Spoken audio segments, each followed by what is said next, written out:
16 August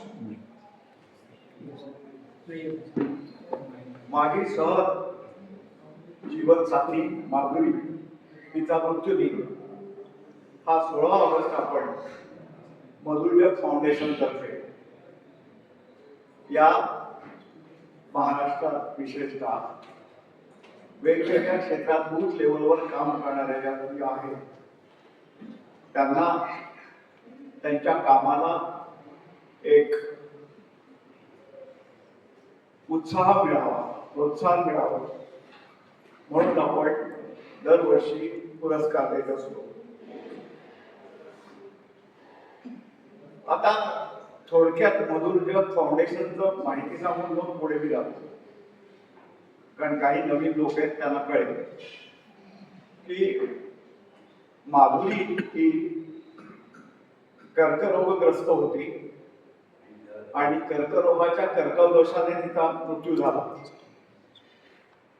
त्यामुळे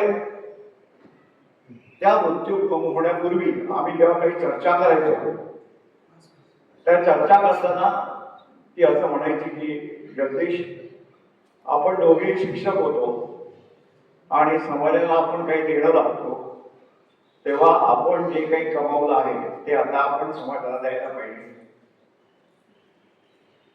त्यातनं आपण एक काहीतरी स्थायी स्वरूपाचं करूया असं कमंड नव्हतं.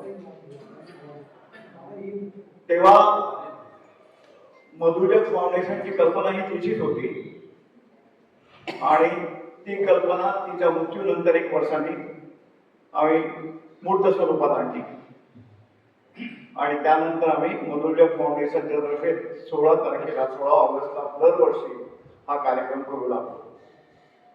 यावर्षी आपण एकल महिलांच्या संबंधी काम करणाऱ्या प्रतिमा कुलकर्णी यांचा सन्मान आणि पुरस्कार देणार आहोत.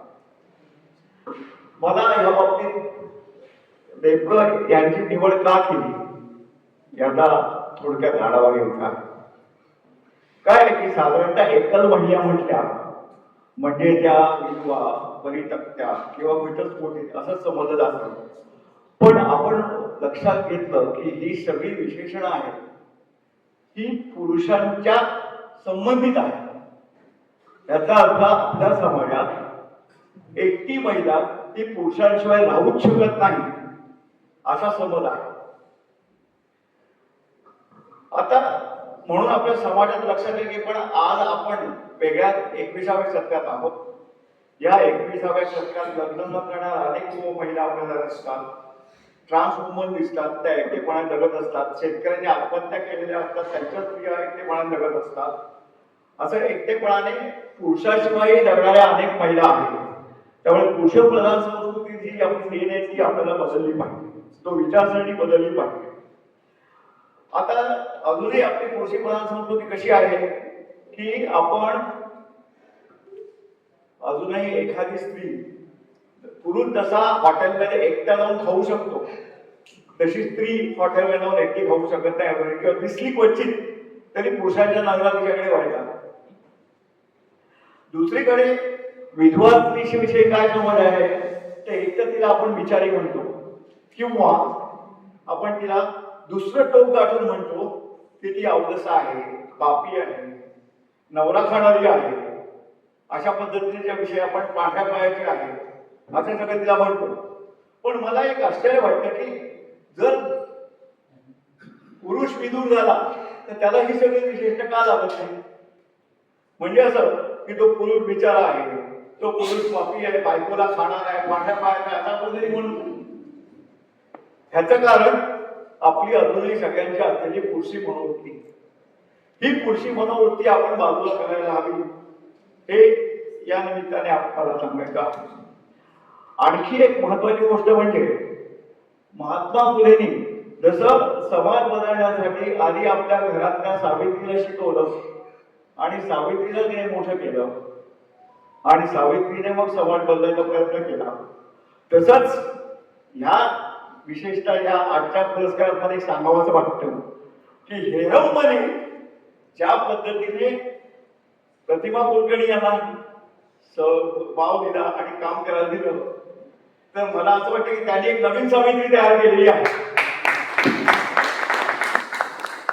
आणि ज्या आजच्या वट सावित्री करणाऱ्या सावित्री आहेत त्यांच्यापेक्षा ही समिती पूर्णपणे समाज बदलाचं काम करणारी आहे, हे आपल्या लक्षात येईल.